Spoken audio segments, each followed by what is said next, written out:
ಹೈಕೋರ್ಟ್ನಲ್ಲಿ ನಟ ಕಮಲ್ ಹಾಸನ್ ಅರ್ಜಿ ವಿಚಾರಣೆಯನ್ನ ಮಾಡಲಾಗಿದೆ. ಸಿನಿಮಾಗೆ ತಡೆಯೊಡ್ಡಿದಂತೆ ಅರ್ಜಿ ಸಲ್ಲಿಸಿದ್ದ ನಟ ಕಮಲ್ ಹೈಕೋರ್ಟ್ನಲ್ಲಿ ನಟ ಕಮಲ್ ಹಾಸನ್ ಅರ್ಜಿ ವಿಚಾರಣೆಯನ್ನ ಮಾಡಲಾಗಿದೆ. ಸಿನಿಮಾಗೆ ಯಾವುದೇ ರೀತಿಯ ತಡೆಯನ್ನ ಒಡ್ಡಬಾರದು ಅಂತ ಅರ್ಜಿಯನ್ನ ಸಲ್ಲಿಸಿದ್ರು ನಟ ಕಮಲ್ ಹಾಸನ್. ಕಮಲ್ ಹಾಸನ್ ಕ್ಷಮೆ ಕೇಳಿದ್ದಾರಾ ಅಂತ ಜಡ್ಜ್ ಕೇಳಿದ್ದಾರೆ. ಜನರು ಏನ್ ಕೇಳ್ತಿದ್ದಾರೆ? ಜಡ್ಜ್ ಪ್ರಶ್ನೆಯನ್ನ ಮಾಡಿದ್ದಾರೆ ಕಮಲ್ ಹಾಸನ್ ಪರ ವಕೀಲರಿಗೆ ಜಡ್ಜ್ ಪ್ರಶ್ನೆಯನ್ನ ಮಾಡಿದ್ದಾರೆ. ಕ್ಷಮೆ ಕೇಳಿದ್ರೆ ಕಮಲ್ ಹಾಸನ್ ಏನ್ ಕಳ್ಕೊಳ್ತಾರೆ? ಕಮಲ್ ಹಾಸನ್ಗೆ ನೀವೇನು ಭಾಷಾ ತಜ್ಞರ ಅಂತ ಪ್ರಶ್ನೆಯನ್ನ ಮಾಡಿದ್ದಾರೆ. ಜನ, ನೆಲ, ಭಾಷೆ ಒಂದು ಭಾವನೆ. ಆ ಭಾವನೆಗೆ ಧಕ್ಕೆ ತರುವಂತಹ ಕೆಲಸವನ್ನ ಯಾರು ಕೂಡ ಮಾಡಬಾರ್ದು. ಕಮಲ್ ಹಾಸನ್ ಇರ್ಲಿ, ಯಾರೇ ಆಗ್ಲಿ, ಜನರ ಭಾವನೆಗಳಿಗೆ ಧಕ್ಕೆ ಆಗುವಂತೆ ನಡ್ಕೊಳ್ಬಾರ್ದು. ಭಾಷೆ ಹುಟ್ಟಿದ್ದರ ಬಗ್ಗೆ ಮಾತನಾಡಲು ನೀವು ಇತಿಹಾಸಕಾರರ, ಭಾಷಾ ತಜ್ಞರ? ನೀವು ತಮಿಳಿನಿಂದ ಕನ್ನಡ ಹುಟ್ಟಿದೆ ಅಂತ ಹೇಳಲು ನೀವೇನು ಇತಿಹಾಸ ಓದಿದ್ದೀರಾ? ಇತಿಹಾಸ ಗೊತ್ತಿದ್ಯಾ ನಿಮ್ಗೆ? ಬಹುಭಾಷಾ ನಟ ಕಮಲ್ ಹಾಸನ್ಗೆ ಹೈಕೋರ್ಟ್ ತರಾಟೆ ತೆಗೆದುಕೊಂಡಿದೆ. ಹೈಕೋರ್ಟ್ನಲ್ಲಿ ನಟ ಕಮಲ್ ಹಾಸನ್ ಅರ್ಜಿ ವಿಚಾರಣೆ ನಡೀತಾ ಇತ್ತು. ಆ ಸಂದರ್ಭದಲ್ಲಿ ಜಡ್ಜ್ ತರಾಟೆಗೆ ತೆಗೆದುಕೊಂಡಿದ್ದಾರೆ ಕಮಲ್ ಹಾಸನ್ ಅನ್ನ. ಸಾಕಷ್ಟು ಪ್ರಶ್ನೆಯ ಸುರಿಮಳೆಯನ್ನ ಸುರಿಸಿದ್ದಾರೆ. ನೀವೇನು ಇತಿಹಾಸಕಾರರ ಅಥವಾ ಭಾಷಾ ತಜ್ಞರ ಈ ರೀತಿಯಾಗಿ ಹೇಳಿಕೆ ಕೊಡೋದಿಕ್ಕೆ? ನೆಲ, ಜಲ, ಭಾಷೆ ಒಂದು ಭಾವನೆ. ಆ ಭಾವನೆಗೆ ಧಕ್ಕೆ ತರುವಂತಹ ಕೆಲಸ ಯಾರೇ ಮಾಡಿದ್ರು ಕೂಡ ಸಹಿಸೋದಿಲ್ಲ. ಕಮಲ್ ಹಾಸನ್ ಆಗಿರ್ಲಿ ಅಥವಾ ಬೇರೆ ಯಾರಾಗಿದ್ರು ಅಷ್ಟೇ. ಕ್ಷಮೆ ಕೇಳಿದ್ರೆ ನೀವೇನ್ ಕಳ್ಕೊತೀರಾ? ಕ್ಷಮೆ ಕೇಳಿ. ಕನ್ನಡಿಗರು ಕೂಡ ಅದನ್ನೇ ಹೇಳ್ತಾ ಇರೋದು. ನೀವು ಕ್ಷಮೆ ಕೇಳಿದ್ರೆ ಎಲ್ಲವೂ ಕೂಡ ಸಾಲ್ವ್ ಆಗುತ್ತೆ. ಸಿನಿಮಾಗೋಸ್ಕರ ಕ್ಷಮೆ ಕೇಳೋದಲ್ಲ, ನೀವು ಮಾಡಿರುವ ತಪ್ಪಿಗಾಗಿ ಕ್ಷಮೆಯನ್ನ ಕೇಳಿ ಅಂತ ಕನ್ನಡಿಗರು ಹೇಳ್ತಾ ಇರುವಂಥದ್ದು. ಇನ್ನು ಕನ್ನಡಿಗರು ಉದಾರ ಮನಸ್ಸಿನವರು, ಸಹೃದಯಿಗಳು. ಈ ಒಂದು ಕ್ಷಮೆ ಕೇಳಿದ್ರೆ ನಿಮ್ಮನ್ನ ಕ್ಷಮಿಸ್ಬಿಡ್ತಾರೆ. ಅಂಥದ್ರಲ್ಲಿ ಕ್ಷಮೆ ಕೇಳಕ್ಕೆ ಇಷ್ಟೊಂದು ಮೊಂಡುತನ ಯಾಕೆ? ಕೋರ್ಟ್ನಲ್ಲೂ ಕೂಡ ಅದನ್ನೇ ಜಡ್ಜ್ ಪ್ರಶ್ನೆಯನ್ನ ಮಾಡಿದ್ದಾರೆ. ನೀವು ಕ್ಷಮೆ ಕೇಳಿದ್ರೆ ಏನ್ ಕಳ್ಕೊತೀರಾ? ಒಂದು ಕ್ಷಮೆ ತಾನೇ, ಯಾಕೆ ಕೇಳಿಲ್ಲ? ಏನಾದ್ರು ಕಮಲ್ ಹಾಸನ್ ಭಾಷಾ ತಜ್ಞರಾಗಿದ್ದೀರಾ ನೀವು ಅಥವಾ ಇತಿಹಾಸಕಾರರಾಗಿದ್ದೀರಾ ಅಂತ ಕೋರ್ಟ್ನಲ್ಲಿ ಜಡ್ಜ್ ಕಮಲ್ ಹಾಸನ್ ಅನ್ನ ತರಾಟೆಗೆ ತೆಗೆದುಕೊಂಡಿದ್ದಾರೆ. ಭಾಷೆ ಹುಟ್ಟಿದರ ಬಗ್ಗೆ ಮಾತನಾಡಲು ನೀವು ಯಾರ್ರಿ? ಯಾರು ಕೂಡ ನೆಲ ಆಗಿರಬಹುದು, ಜನ ಆಗಿರಬಹುದು, ಭಾಷೆ ಇವೆಲ್ಲವೂ ಕೂಡ ಎಲ್ಲರಿಗೂ ಒಂದು ಭಾವನೆ. ಈ ಭಾವನೆಗೆ ಧಕ್ಕೆ ತರುವಂತಹ ಕೆಲಸವನ್ನ ಯಾರು ಮಾಡಿದ್ರೂ ಕೂಡ ನ್ಯಾಯಾಲಯ ಆಗಿರಬಹುದು, ಕನ್ನಡಿಗರಾಗಿರಬಹುದು, ಯಾರೂ ಕೂಡ ಇದನ್ನ ಸಹಿಸೋದಕ್ಕೆ ಸಾಧ್ಯ ಆಗೋದೇ ಇಲ್ಲ. ನಾವು ಮೊದಲಿಂದಲೂ ಕೂಡ ಹೇಳ್ತಾ ಇರೋದು ಕನ್ನಡಿಗರು ಇಷ್ಟೇ. ನೀವು ಒಂದು ಕ್ಷಮೆಯನ್ನ ಕೇಳಿ. ನೀವು ಸುಮ್ಮನೆ ಏನೋ ಒಂದು ವಿವಾದಾತ್ಮಕ ಹೇಳಿಕೆ ಕೊಡಬೇಕು ಅಂತ ಕೊಡೋದಲ್ಲ, ಅಥವಾ ಸಿನಿಮಾಗೋಸ್ಕರ ಹೇಳಿಕೆಯನ್ನ ಕೊಟ್ರ ಅಥವಾ ಬೇರೆ ಉದ್ದೇಶದಿಂದ ಹೇಳಿಕೆ ಕೊಟ್ರ ಅದ್ಯಾವುದು ಕೂಡ ನಮಗೆ ಮ್ಯಾಟ್ರ್ ಆಗಲ್ಲ. ಆದರೆ ಕನ್ನಡಿಗರ ಬಗ್ಗೆ ಮಾತನಾಡಲಿಕ್ಕೆ, ಕನ್ನಡದ ಬಗ್ಗೆ ಮಾತನಾಡೋದಕ್ಕೆ ನಿಮಗೆ ಯಾರೂ ಕೂಡ ಹಕ್ಕನ್ನ ಕೊಟ್ಟಿಲ್ಲ. ಅಂಥದ್ರಲ್ಲಿ ಹೇಗೆ ನೀವು ಮಾತಾಡಿದ್ರಿ ಕನ್ನಡದ ಬಗ್ಗೆ? ಜನರ ಭಾವನೆಗಳಿಗೆ ಧಕ್ಕೆ ತರಬೇಡಿ. ಕಮಲ್ ಹಾಸನ್ಗೆ ಹೈಕೋರ್ಟ್ ತರಾಟೆ ತೆಗೆದುಕೊಂಡಿದೆ. ನೀವು ಜನಸಾಮಾನ್ಯರಲ್ಲ, ಸೆಲೆಬ್ರಿಟಿಗಳು. ನಿಮ್ಮನ್ನ ಫಾಲೋ ಮಾಡುವಂತವ್ರು ಎಷ್ಟೋ ಜನ ಇರ್ತಾರೆ. ನಿಮ್ಮಿಂದಾಗಿ ಶಿವರಾಜ್ ಕುಮಾರ್ ತೊಂದರೆ ಅನುಭವಿಸುವಂತಾಗಿದೆ. ಕಮಲ್ ಹಾಸನ್ ಕ್ಷಮೆ ಕೇಳುವಂತೆ ಹೈಕೋರ್ಟ್ ಕೂಡ ತಾಕೀತು ಮಾಡಿದೆ. ಈಗಲಾದ್ರೂ ಕಮಲ್ ಹಾಸನ್ ಕ್ಷಮೆಯನ್ನ ಕೇಳಲೇಬೇಕು. ಸರಾಗವಾಗಿ ನಡೆಯಬೇಕಂದ್ರೆ ಕ್ಷಮೆ ಕೇಳಿ ಅಂತ ಹೈಕೋರ್ಟ್ ತಾಕೀತನ್ನ ಮಾಡಿದೆ. ಜನರ ಭಾವನೆಗಳಿಗೆ ಧಕ್ಕೆಯನ್ನ ತರಬೇಡಿ. ಕಮಲ್ ಹಾಸನ್ಗೆ ಹೈಕೋರ್ಟ್ ತರಾಟೆಯನ್ನ ತೆಗೆದುಕೊಂಡಿದೆ. ನೀವೇನು ಜನಸಾಮಾನ್ಯರಲ್ಲ, ನಿಮಗೆ ನಿಮ್ಮದೇ ಆದಂತಹ ಅಭಿಮಾನಿಗಳಿರ್ತಾರೆ, ಫಾಲೋವರ್ಸ್ ಇರ್ತಾರೆ. ಒಬ್ರು ಸೆಲೆಬ್ರಿಟಿ ಅಂತ ಅಂದ್ರೆ ಅವರಿಗೆ ಅವರದೇ ಆದಂತಹ ಅಭಿಮಾನಿಗಳಿರ್ತಾರೆ. ಇವರನ್ನ ಫಾಲೋ ಮಾಡ್ತಾ ಹೋಗ್ತಾರೆ ಅವರು. ನೀವೇ ಈ ರೀತಿಯಾಗಿ ಹೇಳಿಕೆಯನ್ನ ಕೊಟ್ರೆ ಅವ್ರು ಏನು ಮಾಡಬೇಕು? ನಿಮ್ಮಿಂದ ಈಗ ಆಲ್ರೆಡಿ ಶಿವರಾಜ್ ಕುಮಾರ್ಗೆ ಬಹಳ ತೊಂದರೆಯನ್ನ ಆಗಿದೆ. ಅವರು ಕೂಡ ತೊಂದರೆ ಅನುಭವಿಸ್ತಾ ಇದ್ದಾರೆ. ನೀವು ಕ್ಷಮೆ ಕೇಳಲೇಬೇಕು ಅಂತ ಹೈಕೋರ್ಟ್ ಕೂಡ ತಾಕೀತನ್ನ ಮಾಡಿದೆ. ಹೈಕೋರ್ಟ್ ಕೂಡ ಅಷ್ಟೇ, ಒಂದು ನೆಲ, ಜಲ, ಭಾಷೆ ಅಂತ ಬಂದರೆ ಹೈಕೋರ್ಟ್ ಕೂಡ ಏನು ಮಾತನಾಡಿದ್ದಾರೆ, ವಿವಾದಾತ್ಮಕ ಹೇಳಿಕೆ ಕೊಟ್ಟಿದ್ದಾರೆ, ಅದಕ್ಕೆ ಕ್ಷಮೆ ಕೇಳಲೇಬೇಕು ಅಂತಲೇ ಹೈಕೋರ್ಟ್ ಕೂಡ ಹೇಳಿರೋದು. ಹಾಗಾಗಿ ಈಗಲಾದರೂ ಕಮಲ್ ಹಾಸನ್ ಕ್ಷಮೆ ಕೇಳ್ತಾರಾ? ಹೈಕೋರ್ಟ್ ತಾಕೀತಿಗೆ ಬಗ್ಲೇಬೇಕು. ಯಾರೇ ಆದರೂ ಅಷ್ಟೇ, ಸೆಲೆಬ್ರಿಟಿ ಆಗಿರಬಹುದು ಅಥವಾ ರಾಜಕಾರಣಿ ಆಗಿರಬಹುದು, ಯಾರೇ ಆದರೂ ಹೈಕೋರ್ಟ್ ಆದೇಶ ಮಾಡಿದೆ ಅಂದರೆ ಅದಕ್ಕೆ ತಲೆ ಬಾಗಲೇಬೇಕು. ನ್ಯಾಯಾಲಯದ ಆದೇಶವನ್ನು ಎಲ್ಲರೂ ಕೂಡ ಪಾಲನೆ ಮಾಡಲೇಬೇಕಾಗತ್ತೆ. ಹಾಗಾಗಿ ಯಾವಾಗ ಕ್ಷಮೆ ಕೇಳ್ತಾರೆ ಅನ್ನೋದು ಕೂಡ ಕಾದು ನೋಡಬೇಕಾಗತ್ತೆ. ಯಾಕೆಂದರೆ ಈಗಾಗಲೇ ಹೈಕೋರ್ಟ್ ಕೂಡ ಆರ್ಡ್ರ್ ಮಾಡಿದೆ. ಏನು ಮಾಡ್ತಾರೆ ಕಮಲ್ ಹಾಸನ್, ಮುಂದಿನ ನಡೆ ಏನು ಅಂತ ನೋಡಬೇಕಾಗುತ್ತೆ. ಸುಗಮವಾಗಿ ನಿಮ್ಮ ಚಿತ್ರ ಪ್ರದರ್ಶನ ಆಗಬೇಕು ಅಂತ ಬಯಸ್ತೀರಿ, ಆದರೆ ನೀವು ಜನರ ಭಾವನೆಗೆ ಧಕ್ಕೆ ತರುವ ಮಾತನಾಡಿದ್ದೀರಿ. ಇದು ಎಷ್ಟು ಸರಿ? ನಿಮ್ಮ ಒಂದು ಹೇಳಿಕೆಯಿಂದ ಇಡೀ ರಾಜ್ಯದ ಜನರ ಭಾವನೆಗೆ ಧಕ್ಕೆ ಆಗಿದೆ. ವಕೀಲರ ಮನವಿ ಮೇರೆಗೆ ಕಮಲ್ ಹಾಸನ್ ಹೇಳಿಕೆಯ ವಿಡಿಯೋ ವೀಕ್ಷಣೆಯನ್ನು ಕೂಡ ಮಾಡಿದ್ದಾರೆ. ಸುಗಮವಾಗಿ ನಿಮ್ಮ ಚಿತ್ರ ಪ್ರದರ್ಶನ ಆಗಬೇಕು ಅಂತ ನೀವು ಬಯಸ್ತಾ ಇದ್ದೀರಿ, ಆದ್ರೆ ನೀವು ಜನರ ಭಾವನೆಗೆ ಧಕ್ಕೆ ತರುವ ಮಾತನ್ನ ಆಡಿದ್ದೀರಿ. ನಿಮ್ಮ ಒಂದು ಹೇಳಿಕೆಯಿಂದ ಇಡೀ ರಾಜ್ಯದ ಜನರ ಭಾವನೆಗೆ ಧಕ್ಕೆ ಬಂದಿದೆ. ವಕೀಲರ ಮನವಿಯ ಮೇರೆಗೆ ಕಮಲ್ ಹಾಸನ್ ಹೇಳಿಕೆಯ ವಿಡಿಯೋವನ್ನ ನ್ಯಾಯಾಧೀಶರು ವೀಕ್ಷಣೆಯನ್ನ ಮಾಡಿದ್ದಾರೆ. ಇನ್ನು ಸುಗಮವಾಗಿ ನಿಮ್ಮ ಚಿತ್ರ ಪ್ರದರ್ಶನ ಆಗಬೇಕು ಅಂತ ನೀವು ಬಯಸ್ತಾ ಇದ್ದೀರಾ ಅಂದಮೇಲೆ ನೀವು ಕೊಟ್ಟಿರುವಂತಹ ಹೇಳಿಕೆ ಎಷ್ಟು ಸರಿ? ತಮಿಳು ಭಾಷೆಯಿಂದ ಕನ್ನಡ ಹುಟ್ಟಿದ್ದು ಅಂತ ವಿವಾದಾತ್ಮಕ ಹೇಳಿಕೆಯನ್ನ ಕೊಟ್ಟಿದ್ರು. ಈ ಹೇಳಿಕೆ ಎಷ್ಟು ಸರಿ? ಈ ಹೇಳಿಕೆಯಿಂದ ಎಷ್ಟು ಹೋರಾಟಗಳನ್ನ ಮಾಡಿದ್ರು, ಪ್ರತಿಭಟನೆಯನ್ನ ಮಾಡಿದ್ರು. ಇಷ್ಟೆಲ್ಲ ಬೇಕಿತ್ತ?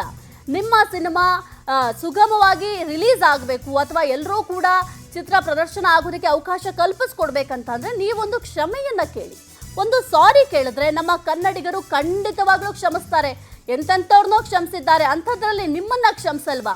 ನಿಮಗೆ ಒಂದು ಲೈಫ್ ಸಿನಿಮಾ ಲೈಫಲ್ಲಿ ಕನ್ನಡಿಗರ ಕೊಡುಗೆ ಕೂಡ ನಿಮ್ಮ ಜೀವನದಲ್ಲಿ ಬಹಳ ದೊಡ್ಡದಿದೆ. ಅಂಥದ್ರಲ್ಲಿ ನೀವು ಈ ರೀತಿ ಹೇಳಿಕೆ ಕೊಟ್ಟಿರೋದು ಎಷ್ಟು ಸರಿ?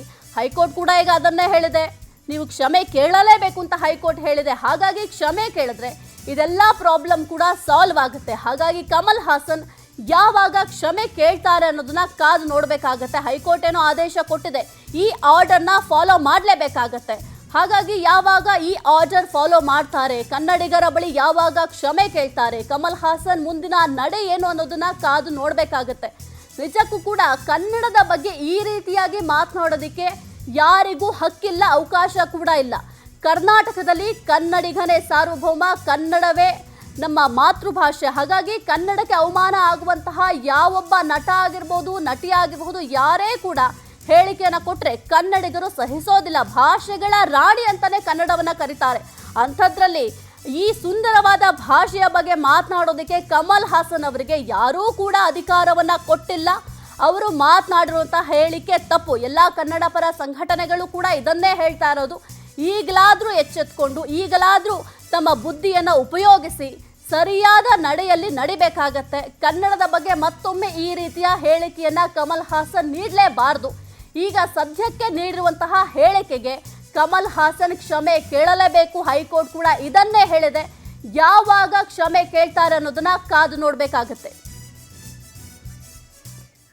ಈ ಕುರಿತು ಹೆಚ್ಚಿನ ಮಾಹಿತಿ ನೀಡ್ತಾರೆ ನಮ್ಮ ಪ್ರತಿನಿಧಿ ಸುಚಿತ್ರಾ, ಕನ್ನಡಿಗರು ಕೂಡ ಕಮಲ್ ಹಾಸನ್ಗೆ ಇದೇ ಹೇಳ್ತಾ ಇದ್ದಿದ್ದು, ನೀವು ಸಾರಿ ಕೇಳಿದ್ರೆ ಎಲ್ಲವೂ ಕೂಡ ಸಾಲ್ವ್ ಆಗುತ್ತೆ ಅಂತ. ಈಗ ಕೋರ್ಟ್ ಕೂಡ ಹೇಳಿದೆ. ಕಮಲ್ ಹಾಸನ್ ಮುಂದಿನ ನಡೆ ಏನು?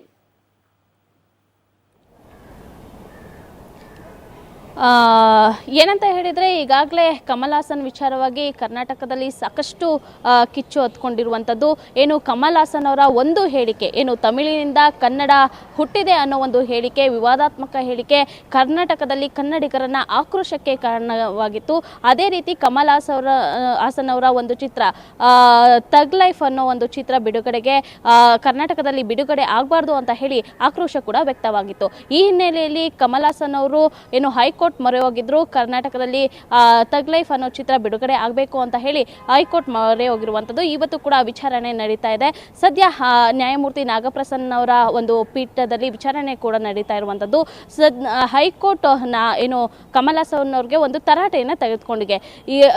ಏನು ಭಾಷೆ, ನೆಲ, ಜಲ ಅನ್ನುವಂಥದ್ದು ಇದು ಅಲ್ಲಿನ ಏನು ಭಾವನೆಗೆ ಧಕ್ಕೆ ತರುವಂತಹ ವಿಚಾರವಾಗಿ ಮಾತನಾಡಿದ್ದೀರಿ.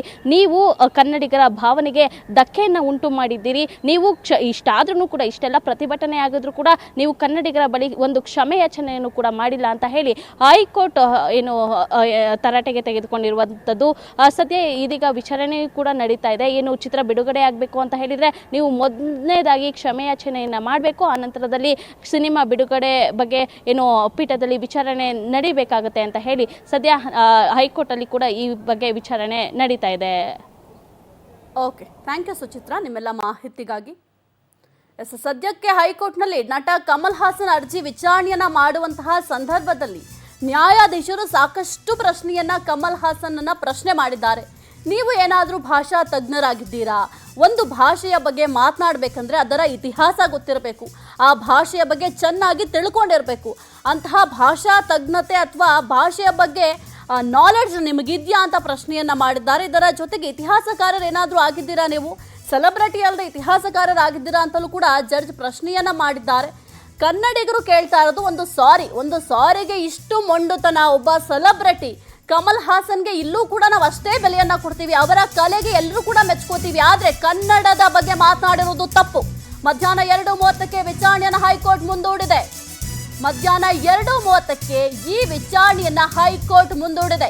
ಕಮಲ್ ಹಾಸನ್ ಅರ್ಜಿ ವಿಚಾರಣೆಯನ್ನ ಮುಂದೂಡಿಕೆ ಮಾಡಲಾಗಿದೆ. ಹೈಕೋರ್ಟ್ ಸದ್ಯಕ್ಕೆ ಈ ಅರ್ಜಿ ವಿಚಾರಣೆಯನ್ನ ಮುಂದೂಡಿಕೆ ಮಾಡಿದೆ. ಮೊದಲು ಕ್ಷಮೆ ಕೇಳಿ ಅಂತ ಹೈಕೋರ್ಟ್ ಜಡ್ಜ್ ತಪರಾಕಿ ಹೊಡೆದಿದ್ದಾರೆ. ಮಧ್ಯಾಹ್ನ 2:30ಕ್ಕೆ ವಿಚಾರಣೆಯನ್ನ ಹೈಕೋರ್ಟ್ ಸದ್ಯ ಮುಂದೂಡಿರುವಂತದ್ದು. ಮೊದಲು ನೀವು ಕ್ಷಮೆ ಕೇಳಿ ಏನ್ ಮಾಡಿದ್ದೀರಾ, ಆ ತಪ್ಪಿಗೆ ಕ್ಷಮೆ ಕೇಳಿ ಕನ್ನಡಿಗರ ಬಳಿ ಅಂತ ಹೈಕೋರ್ಟ್ ಈಗ ಆಲ್ರೆಡಿ ವಾರ್ನಿಂಗ್ ಕೊಟ್ಟಿದೆ. ನೀವು ಮಾಡಿರುವಂತದ್ದು ತಪ್ಪು. ನೆಲ ಜಲ ಭಾಷೆ ಅಂತ ಬಂದ್ರೆ ಯಾರು ಕೂಡ ಇದನ್ನ ಸಹಿಸೋದಿಲ್ಲ. ನೀವು ಮಾಡಿರೋದು ಅಕ್ಷಮ್ಯ ಅಪರಾಧ. ಮೊದಲು ನೀವು ಕ್ಷಮೆಯನ್ನ ಕೇಳಿ, ಆ ನಂತರ ನಿಮ್ಮ ಅರ್ಜಿ ವಿಚಾರಣೆಯನ್ನ ಮಾಡಲಾಗುತ್ತೆ ಅಂತ ಸದ್ಯಕ್ಕೆ ಕಮಲ್ ಹಾಸನ್ ಸಲ್ಲಿಸಿದ್ದಂತಹ ಅರ್ಜಿ ವಿಚಾರಣೆಯನ್ನ ಮುಂದೂಡಿಕೆ ಮಾಡಲಾಗಿದೆ. ಸಿನಿಮಾಗೆ ಯಾವುದೇ ರೀತಿಯ ತೊಂದರೆ ಆಗಬಾರ್ದು, ಎಲ್ಲೂ ಕೂಡ ತಡೆಯನ್ನ ಒಡ್ಡಬಾರ್ದು ಅಂತ ಅರ್ಜಿಯನ್ನ ಕಮಲ್ ಹಾಸನ್ ಸಲ್ಲಿಕೆ ಮಾಡಿದ್ರು. ಆದ್ರೆ ಹೈಕೋರ್ಟ್ ಈ ಅರ್ಜಿಯನ್ನ ವಿಚಾರಣೆಯನ್ನ ಮಾಡಿ ಆ ವಿಡಿಯೋ ಕ್ಲಿಪ್ ಏನಿದೆ, ಕಮಲ್ ಹಾಸನ್ ಅವರು ಏನು ಮಾತನಾಡಿದ್ರು ಕನ್ನಡದ ಬಗ್ಗೆ, ತಮಿಳು ಭಾಷೆಯಿಂದ ಕನ್ನಡ ಹುಟ್ಟಿದ್ದು ಎಂಬ ಹೇಳಿಕೆ ಕೊಟ್ಟಿದ್ರಲ್ಲ, ಆ ವಿಡಿಯೋ ಕ್ಲಿಪ್ ಅನ್ನು ಕೂಡ ನ್ಯಾಯಾಧೀಶರು ವೀಕ್ಷಣೆಯನ್ನ ಮಾಡಿದ್ದಾರೆ.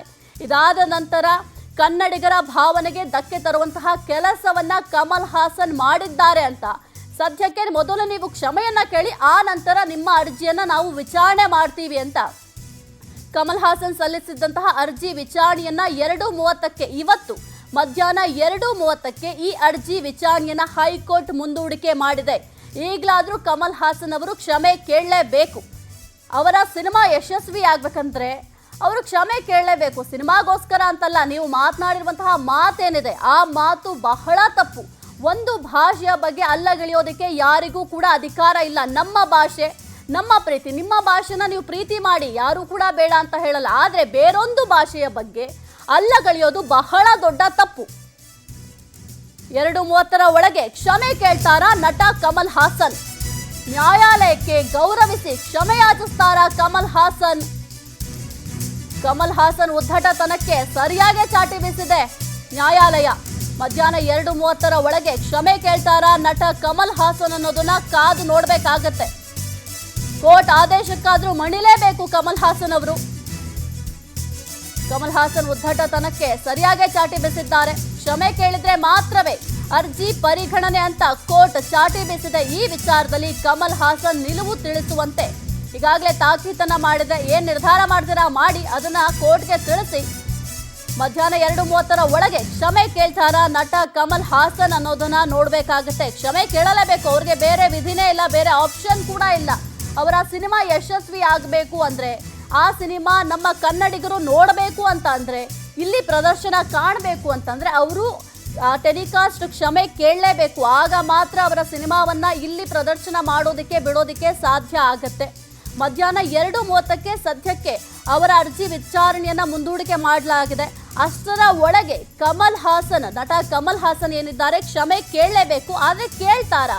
ನ್ಯಾಯಾಲಯಕ್ಕಾದ್ರೂ ಗೌರವ ಕೊಡ್ತಾರಾ? ಗೌರವಿಸಿ ಕ್ಷಮೆಯಾಚನೆ ಮಾಡ್ತಾರಾ ಅನ್ನೋದನ್ನ ಕಾದು ನೋಡ್ಬೇಕಾಗತ್ತೆ. ಇನ್ನು ಏನ್ ಉದ್ದಟತನವನ್ನ ಮಾಡ್ತಾ ಇದ್ರು, ನಾನು ಕ್ಷಮೆ ಕೇಳೋದೇ ಇಲ್ಲ ಅಂತ ಉದ್ದಟತನವನ್ನ ಮಾಡ್ತಾ ಇದ್ರಲ್ಲ, ಆ ಉದ್ದಟತನಕ್ಕೆ ನ್ಯಾಯಾಲಯ ಸರಿಯಾಗಿಯೇ ಚಾಟಿ ಬೀಸಿದೆ. ಯಾವುದೇ ನೆಲ ಜಲ ಭಾಷೆಯ ತಂಟೆಗೆ ಬಂದ್ರೆ ಬಿಡೋದಿಲ್ಲ ಎಂಬ ಸಂದೇಶವನ್ನ ಈ ಮೂಲಕ ನ್ಯಾಯಾಲಯ ಎಲ್ಲರಿಗೂ ಕೂಡ ರವಾನೆ ಮಾಡಿದೆ. ಸದ್ಯಕ್ಕೆ ಕ್ಷಮೆ ಕೇಳ್ತಾರ ಅನ್ನೋದು ಈಗ ಯಕ್ಷ ಪ್ರಶ್ನೆ ಆಗಿರೋದು. ಅದು ಕೂಡ ಮಧ್ಯಾಹ್ನ 2:30ರ ಒಳಗೆ ಕ್ಷಮೆ ಕೇಳಲೇಬೇಕು. ನೋಡೋಣ ಏನು ಮಾಡ್ತಾರೆ ಅಂತ. ಇವತ್ತಿನ ಈ ಪರಿಸ್ಥಿತಿಗೆ ಕಮಲ್ ಹಾಸನೇ ನೇರವಾಗಿ ಹೊಣೆ.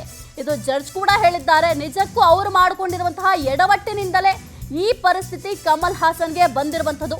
ಇನ್ನು ಕಮಲ್ ಹಾಸನ್ ತಗ್ ಲೈಫ್ ಸಿನಿಮಾ ಏನಿದೆ ಅದನ್ನ ಬ್ಯಾನ್ ಮಾಡಬೇಕು ಅಂತ ಈಗ ಆಲ್ರೆಡಿ ಸಾಕಷ್ಟು ಕನ್ನಡ ಪರ ಸಂಘಟನೆಗಳು, ಕನ್ನಡಿಗರು ಆಕ್ರೋಶವನ್ನ ವ್ಯಕ್ತಪಡಿಸಿದ್ರು. ಈ ಸಿನಿಮಾವನ್ನ ನೀವು ರಿಲೀಸ್ ಮಾಡಬಾರ್ದು, ಇಲ್ಲಿ ಪ್ರದರ್ಶನ ಕಾಣಲಿಕ್ಕೆ ಬಿಡಬಾರ್ದು, ಯಾರು ಕೂಡ ಈ ಸಿನಿಮಾವನ್ನ ವೀಕ್ಷಣೆ ಮಾಡಬಾರ್ದು ಅಂತ ದೊಡ್ಡ ಮಟ್ಟದಲ್ಲೇ ಕನ್ನಡ ಪರ ಸಂಘಟನೆಗಳು, ಕನ್ನಡಿಗರು ಹೋರಾಟವನ್ನ ಮಾಡಿದ್ರು. ಅವರು ಏನ್ ಕಮಲ್ ಹಾಸನ್ ಕೊಟ್ಟಿದ್ರು ಹೇಳಿಕೆ, ಆ ಹೇಳಿಕೆ ಬಹಳ ಕಿಚ್ಚನ್ನ ಹಚ್ಚಿತ್ತು. ಇದೀಗ ಕ್ಷಮೆ ಕೇಳ್ತಾರಾ ಅಂತ ಕಾದು ನೋಡ್ಬೇಕಾಗತ್ತೆ. ಕ್ಷಮೆ ಕೇಳದ ಹೊರತು ಹೇಳಿಕೆಯನ್ನ ಹಿಂಪಡೆಯಲು ಸಾಧ್ಯ ಇಲ್ಲ. ಇತಿಹಾಸಕಾರರ ದಾಖಲೆ ಸಮೇತವಾಗಿದ್ರೆ ಚರ್ಚೆ ವಿಷಯ ಆಗ್ತಾ ಇತ್ತು. ಕೋರ್ಟ್ ಆದೇಶ ಮಾಡುತ್ತೆ, ಭದ್ರತೆ ಬೇಕಾ ಬೇಡವಾ ಅಂತ ಜಡ್ಜ್ ಕೇಳಿದ್ದಾರೆ. ಇದು 300 ಕೋಟಿ ಸಿನಿಮಾ ಅಂತ ಹೇಳ್ತಿದ್ದೀರಿ, ಮೊದಲು ಕ್ಷಮೆ ಕೇಳಪ್ಪ. ಕ್ಷಮೆ ಕೇಳದ ಹೊರತು ಹೇಳಿಕೆಯನ್ನ ಹಿಂಪಡೆಯಲು ಸಾಧ್ಯ ಆಗೋದೇ ಇಲ್ಲ. ಇತಿಹಾಸಕಾರರ ದಾಖಲೆ ಸಮೇತವಾಗಿದ್ರೆ ಚರ್ಚೆಯ ವಿಷಯ ಆಗ್ತಿತ್ತು. ಏನ್ ದಾಖಲೆ ಇದೆ ನಿಮ್ಮ ಹತ್ರ? ಕೋರ್ಟ್ ಆದೇಶ ಮಾಡುತ್ತೆ, ಭದ್ರತೆ ಬೇಕಾ ಬೇಡವಾ ಅಂತ. ಇದು 300 ಕೋಟಿ ಸಿನಿಮಾ ಅಂತ ಹೇಳ್ತಿದ್ದೀರಿ ಅಂದಮೇಲೆ ಮೊದಲು ನೀವು ಕನ್ನಡಿಗರ ಬಳಿ ಕ್ಷಮೆ ಯಾಚಿಸಿ. ಈ ಹಿಂದೆ 1950ರಲ್ಲಿ ರಾಜಗೋಪಾಲಾಚಾರಿ ಕ್ಷಮೆಯನ್ನ ಕೇಳಿದ್ರು. ಕ್ಷಮೆ ಕೇಳದ ಹೊರತು ಹೇಳಿಕೆಯನ್ನ ಹಿಂಪಡೆಯಲು ಸಾಧ್ಯ ಇಲ್ಲ. ಮೊದಲು ನೀವು ಕ್ಷಮೆಯನ್ನ ಕೇಳಬೇಕು. ಕ್ಷಮೆ ಕೇಳಿದ ನಂತರವೇ ನಿಮ್ಮ ಸಿನಿಮಾ ರಿಲೀಸ್ಗೆ ಅವಕಾಶವನ್ನ ಮಾಡಿಕೊಡಲಾಗತ್ತೆ. ಆ ನಂತರವೇ ನಿಮ್ಮ ಅರ್ಜಿಯನ್ನ ವಿಚಾರಣೆ ಮಾಡಲಾಗತ್ತೆ. ಈ ಹಿಂದೆ ಕೂಡ 1950ರಲ್ಲೂ ಕೂಡ ಇದೇ ರೀತಿ ಒಂದು ಎಡವಟ್ಟನ್ನ ಮಾಡ್ಕೊಂಡಿದ್ರು ರಾಜಗೋಪಾಲಾಚಾರಿ ಅವರು ಕೂಡ ಕ್ಷಮೆಯನ್ನ ಕೇಳಿದ್ರು. ಇನ್ನು ರಜನಿಕಾಂತ್ ಅವರು ಕ್ಷಮೆ ಕೇಳಿದ್ರು. ಕ್ಷಮೆ ಕೇಳಿದ ನಂತರ ಪರಿಸ್ಥಿತಿ ತಿಳಿಯಾಗಿತ್ತು. ಇವರು ಕಮಲ್ ಹಾಸನ್ ಪರಿಸ್ಥಿತಿ ತಿಳಿಗೊಳಿಸೋದಕ್ಕೆ ಪ್ರಯತ್ನ ಪಡ್ತಾ ಇಲ್ಲ, ಇನ್ನೂ ಕೂಡ ಕಿಚ್ಚು ಹೆಚ್ಚಾಗಿಸೋದಕ್ಕೆ ಪ್ರಯತ್ನ ಪಡ್ತಾ ಇದ್ದಾರೆ ಅಂತ ಅನ್ಸುತ್ತೆ. ಕೇವಲ ಒಂದು ಕ್ಷಮೆಯಿಂದ ಇವ್ರು ಏನ್ ಕಳ್ಕೊತಾರೆ? ಇವರು ಮಾಡಿರುವಂಥದ್ದು ಅಕ್ಷಮ್ಯ ಅಪರಾಧ, ದೊಡ್ಡ ಅಪರಾಧ. ಇದಕ್ಕೆ ಕ್ಷಮೆ ಕೇಳಕ್ಕೆ ಇಷ್ಟೊಂದು ಮೊಂಡುತನ ಅವಶ್ಯಕತೆ ಇದೆಯಾ ಅಂತ